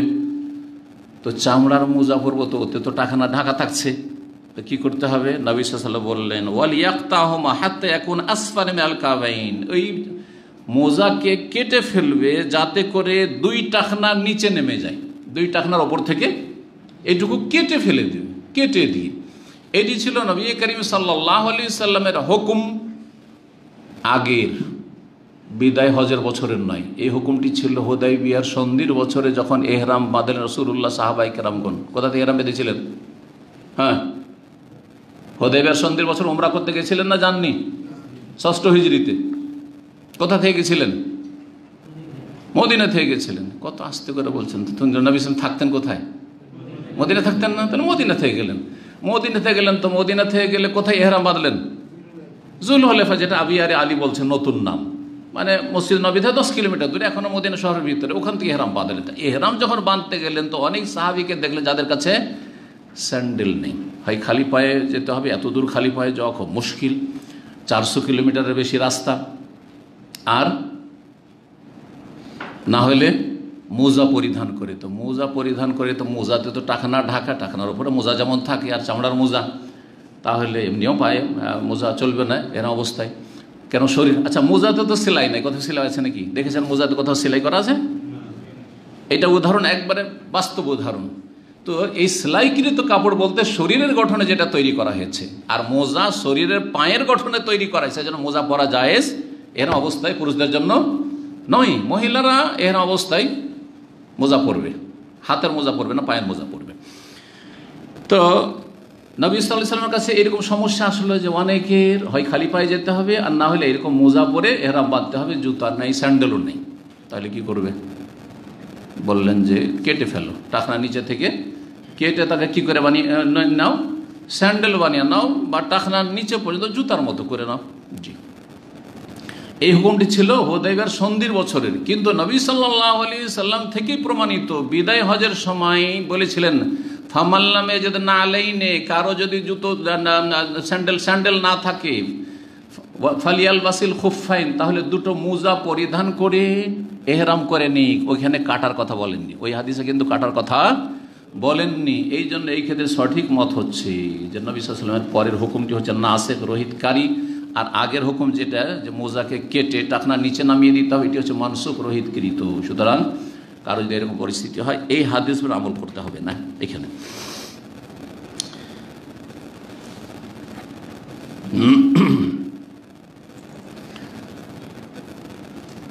আজকে খুব অল্পই পড়া হলো। আরেকটা অধ্যায় আমরা আলোচনা করি, কি হচ্ছে তাতে বলছেন যে 10 নম্বর অধ্যায়, বাবুন মা ইয়াসতুরু মিনাল আওরাহ। এই অধ্যায় হচ্ছে যে একজন ব্যক্তি শরীরে কতটা স্থান আবৃত করবে। আওরত মানে ঢেকে রাখার স্থান, শরীরের কতটা জায়গা ঢেকে রাখবে। জি, সালাতে বিশেষ করে সালাতে, আর সালাতের বাইরে দুটো মাসলা আলাদা আলাদা এর আগে বলেছি। 367 নম্বর হাদিস আবু সাঈদ খুদরি রাদিয়াল্লাহু তাআলা আনহু থেকে বর্ণিত, বলছেন যে আন্নাহু কাল নাহা রাসূলুল্লাহ সাল্লাল্লাহু আলাইহি ওয়াসাল্লাম, রাসূলুল্লাহ নিষেধ করেছেন আন ইস্তেমালি সাম্মা কাপড় পরিধান করতে, সাম্মা করে কাপড় জড়িয়ে নিতে।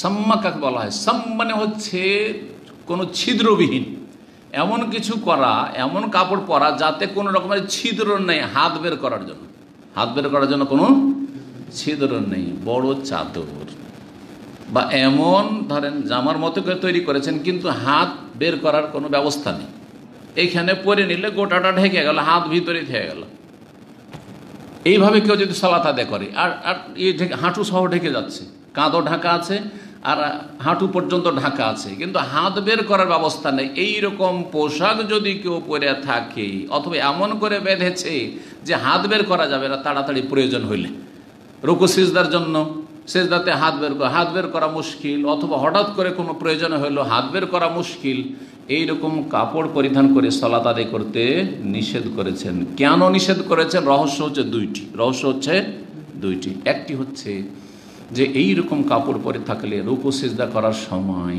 যখন হাত বের করতে যাবে তো নিচের দিক থেকে বের করতে হবে, তাই না?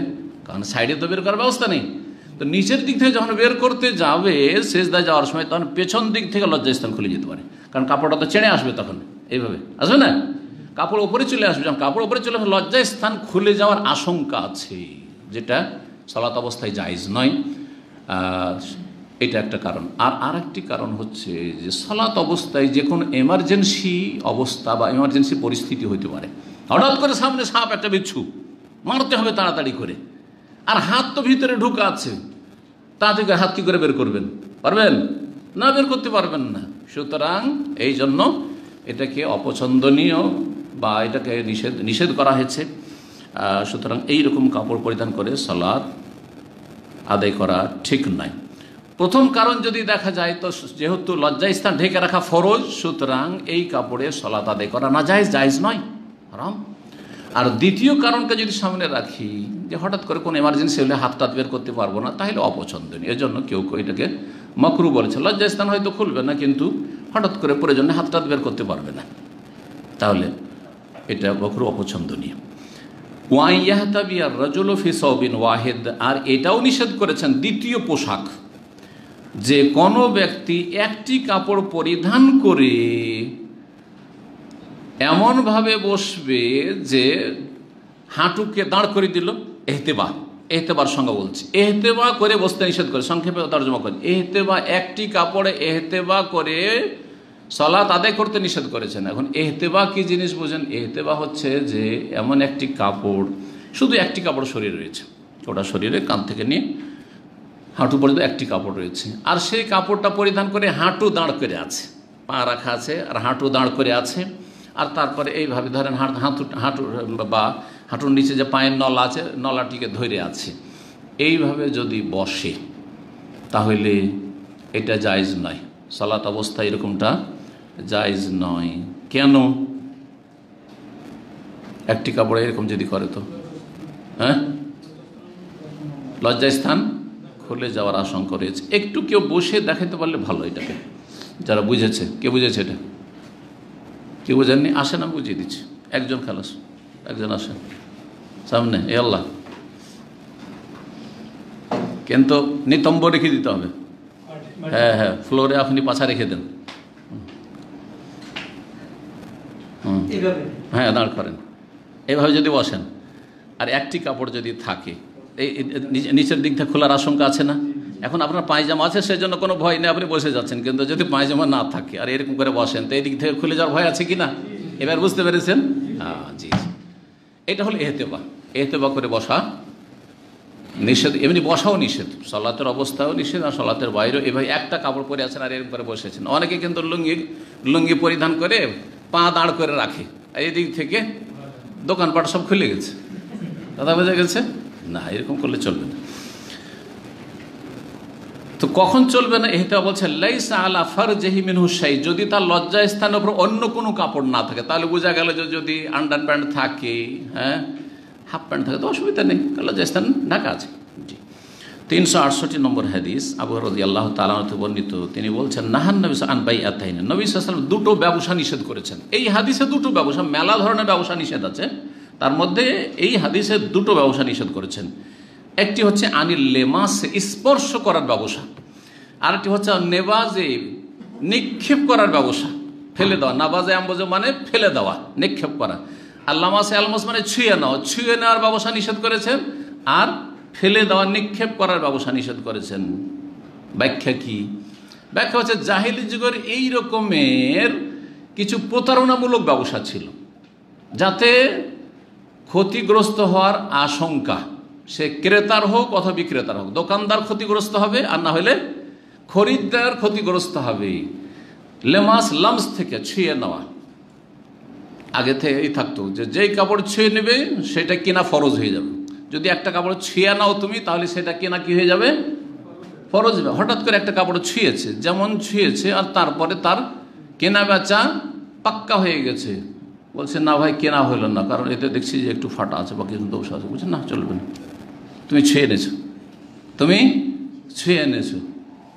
না এই ছুঁইলো, কিন্তু কাপড়টা দেখলো পরে, দেখতে তো খুব সুন্দর, নকশার তার মানে রং টং খুব সুন্দর, কিন্তু কাপড়ের কোয়ালিটি ভালো না, ছুঁয়ে এনেছে আগে থেকে। কারণ এই হারাম ব্যবসা চলে আসছিল জাহিলি যুগে, ছুঁয়ে নিলেই ব্যবসা কি হয়ে গেল? আগদ সম্পূর্ণ হয়ে গেল, ব্যবসার যে বন্ধন রয়েছে সেটা সম্পূর্ণ হয়ে গেল, আর কোনো এখতিয়ার থাকলো না রিজেক্ট করার, এটা জায়েজ নয়। ফেলে দেওয়া, নাড়ানাড়ি করছে। আমাদের দেশে দেখেছেন, শাড়ি কিনতে গেছেন, লুঙ্গি কিনতে গেছেন দোকানে, কতগুলি খুলে, একটা কাপড় কিনবেন কি কিনবেন না এমনি হয়তো দেখতে গেছেন, আর এতগুলি কাপড়, এটার পর ওইটা, এটার পর ওটা। প্রথম সস্তাগুলো ফেলে সামনে, যে দেখি হয়তো সস্তায় কিনবে, আপনার পছন্দ হয়েছে না, আপনার পছন্দ হয়েছে না। যখন দেখছে যে লোক পছন্দ হয়েছে না, একটু পয়সাওয়ালা মনে হচ্ছে, তখন দামিগুলো বের করবে, এতগুলো বের করে না, করে না? জাহিলি যুগে করতো কি? নবী সাল্লাল্লাহু আলাইহি ওয়াসাল্লামের আমলে, তার আগে এই ব্যবসাগুলি নিষেধ করা হয়েছে, কারণ এগুলোতে ধোঁকাবাজি রয়েছে, ক্ষতি হওয়ার আশঙ্কা আছে। জি, একটা কাপড় সে লাড়তে লাড়তে তার দিকে ফেলে দিয়েছে, ক্রেতা যে খরিদ্দার এসেছে সে তার দিকে ফেলে দিচ্ছে, বলছে এই যে নাবাজে ফেললো, নাবাজে আমবাজে মানে ফেলে দেওয়া, ফেললো, হ্যাঁ তোমার কেনা জরুরি হয়ে গেছে, কারণ তুমি এটা কি করেছো? মোনাবাজার ব্যবসা। অন্য রেওয়ায়েতে রয়েছে নাহানিল মোনাবাজাতে ওয়াল মোলামাসাতে, কেউ ছুঁয়ে নিলে, বিক্রেতা ছুঁয়ে নিল ফরজ, অথবা ক্রেতা, বিশেষ করে ক্রেতা, তুমি খরিদ্দার আর তুমি ছুঁয়ে ফেলেছো, অথবা তুমি এটা আমার দিয়ে ফেলে দিয়েছো, এই যে আমার দিয়ে ফেলে দিয়েছো, এখন কিনা জরুরি।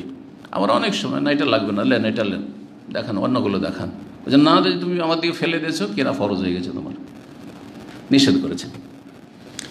ওয়াইয়াস্তামেলা সাম্মা, আর সাম্মা পরিধান করতে, সাম্মার তফসির হয়ে গেছে, হয়েছে না?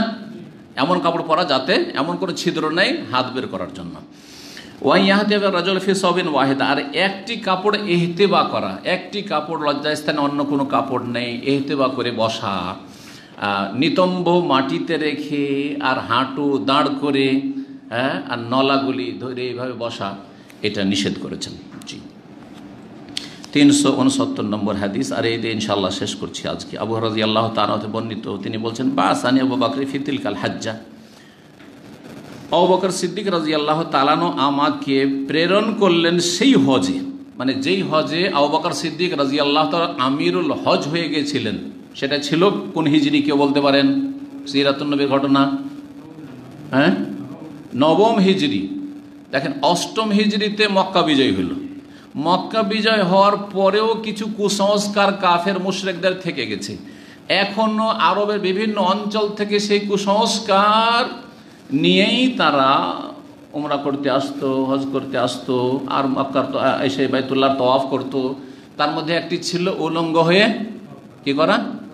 তওয়াফ করা, উলঙ্গ হয়ে তওয়াফ করা। তারপরে একটা ছিল যে মুসলিমও বাইতুল্লাহর তওয়াফ করেছে আর মুশরিক পৌত্তলিক বাইতুল্লাহর তওয়াফ করছে, করতো না? নবী করিম সাল্লাল্লাহু আলাইহি ওয়াসাল্লাম মক্কি জীবনে 13 বছর দেখেছেন কাবা ঘরে তওয়াফ করতেন না? তিনিও তওয়াফ করতেন, এদিকে আবু জাহালও তওয়াফ করছে, আবু লাহাবও তওয়াফ করছে, ছিল না? ছিল না?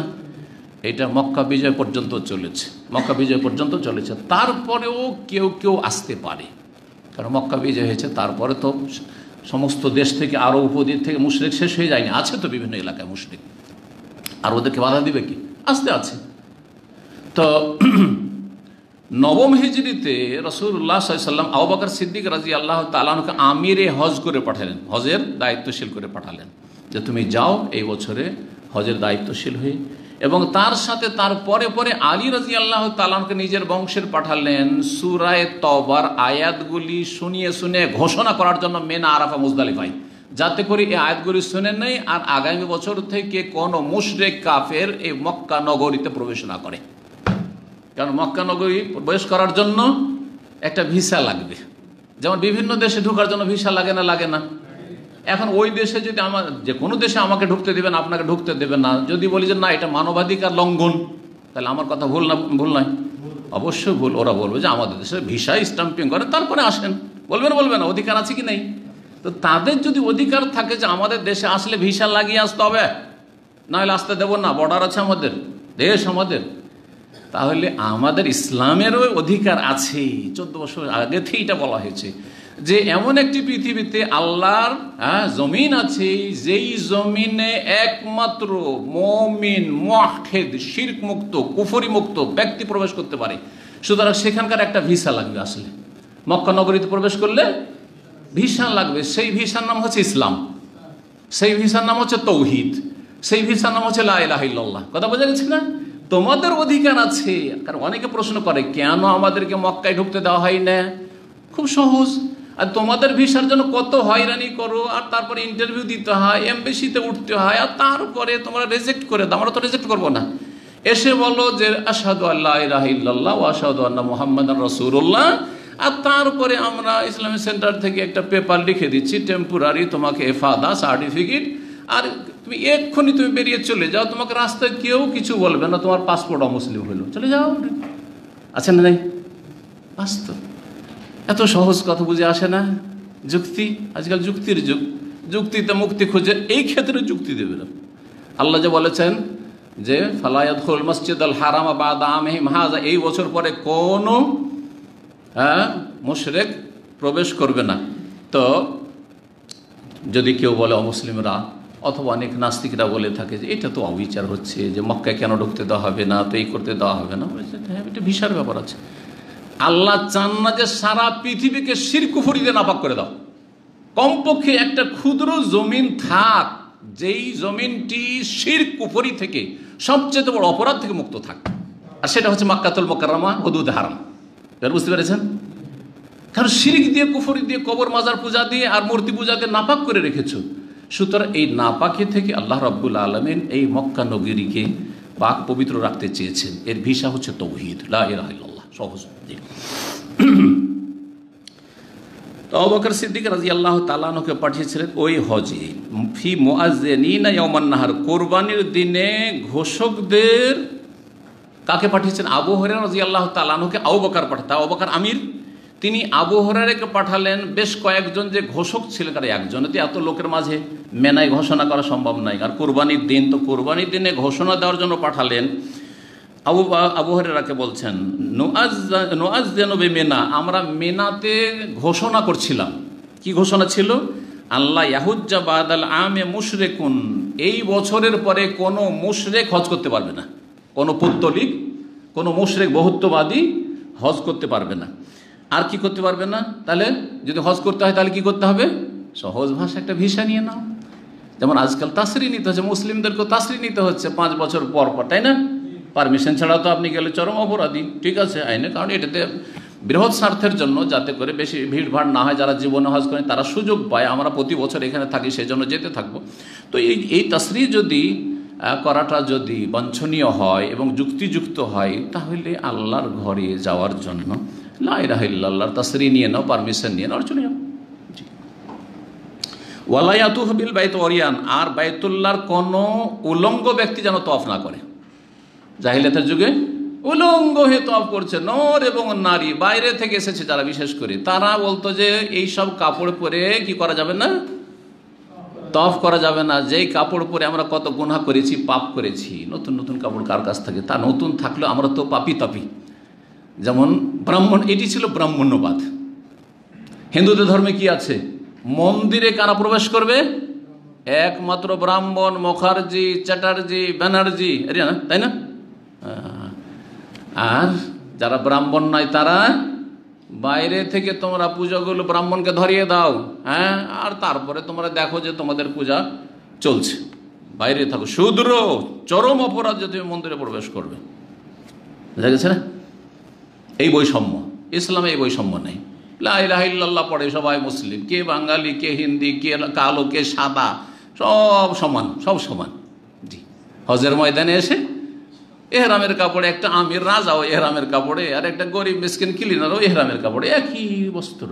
জি, আল্লাহু আকবার। তো কোনো উলঙ্গ ব্যক্তি বাইতুল্লাহর তওয়াফ করতে পারবে না। তারপরে বলছেন হুমায়দ বিন আব্দুর রহমান, সুম্মা আরদাফা রাসূল আলিয়ান, তারপরে আবু বকরের পরে আলী রাদিয়াল্লাহু তাআলা আনহুকে পাঠিয়ে দিলেন রাসূলুল্লাহ সাল্লাল্লাহু আলাইহি সাল্লাম। কাকে পাঠালেন? আলী রাদিয়াল্লাহু তাআলা আনহুকে। ফাআমারাহু আন ইউআযযিনা, তাকে নির্দেশ দিলেন যে সে যেন ঘোষণা করে দেয় বেবারাত, সূরা বারাত। সূরা বারাত মানে সূরা তওবার অপর নাম হচ্ছে সূরা বারাত, কারণ বারাতুন দিয়ে শুরু হয়েছে, বারাতু মিনাল্লাহি ওয়া রাসূলিহি ইলা নাস ইয়াউমাল হজ্জিল আকবার। কাল আবু হুরায়রা বলছেন, ফাআযযানা মান আলিয়ুন, আলী রাদিয়াল্লাহু আমাদের সাথেও ঘোষণা করছিলেন, ফি আহলে মিনা, মিনার যারা অধিবাসী ছিল, মিনায় অবস্থানকারী ছিল তাদের মাঝে, ইয়াউমান নাহর, কুরবানির দিনে, কি লা ইয়াহুজ্জু বাদাল আমে মুশরিকুন, এই বছরের পরে কোনো মুশরিক এখানে হজ করতে যেন না আসে, ওয়ালা ইয়াতুফু বিল বাইত ওয়ায়ান, আর কোনো উলঙ্গ ব্যক্তি যেন বাইতুল্লাহর তওয়াফ না করে। হাদিস তো শেষ হয়ে গেল।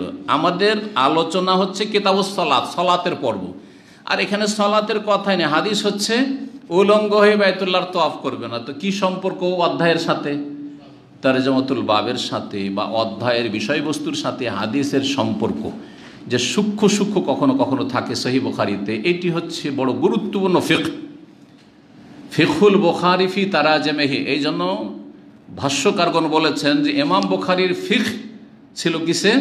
তার তরজমাতুল বাব অধ্যায়ে, যে অধ্যায়ের সাথে হাদিসকে সম্পৃক্ত করতে পারলো, যে কি সম্পর্ক, কি রিলেশন আছে, সে তাহলে বুখারী বুঝতে পেরেছে, আর না হলে বুখারী বুঝতে পারেনি। কি সম্পর্ক বলেন? আমাদের পর্ব হচ্ছে সালাত, আর এখানে হাদিস হচ্ছে কিসের? বাইতুল্লাহর তওয়াফ করা। কি সম্পর্ক হইতে পারে? বাইতুল্লাহর তওয়াফে পোশাক লাগবে, এই হাদিস প্রমাণ করে যে বাইতুল্লাহর তওয়াফে কি লাগবে? পোশাক লাগবে। সালাতের কথা কোথায় আসলো?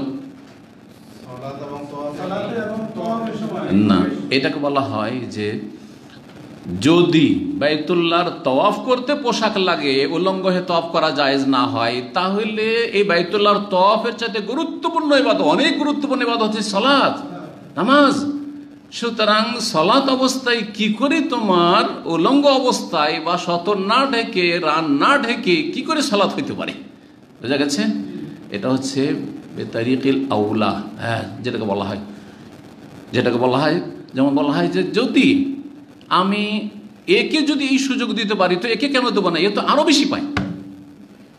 কারণ আমরা এরকম যে এই ব্যক্তি যদি এখানে বসার সুযোগ পায়, এই ব্যক্তি, তাহলে এ কেন পাবে না? তো ওর চাইতে বড় ব্যক্তি, ঠিক না?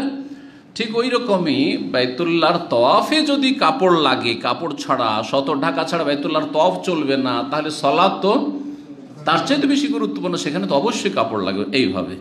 ওয়া সাল্লাল্লাহু আলা নবিয়িনা মুহাম্মদ ওয়া আলা আলিহি ওয়া সাহবিহি আজমাইন।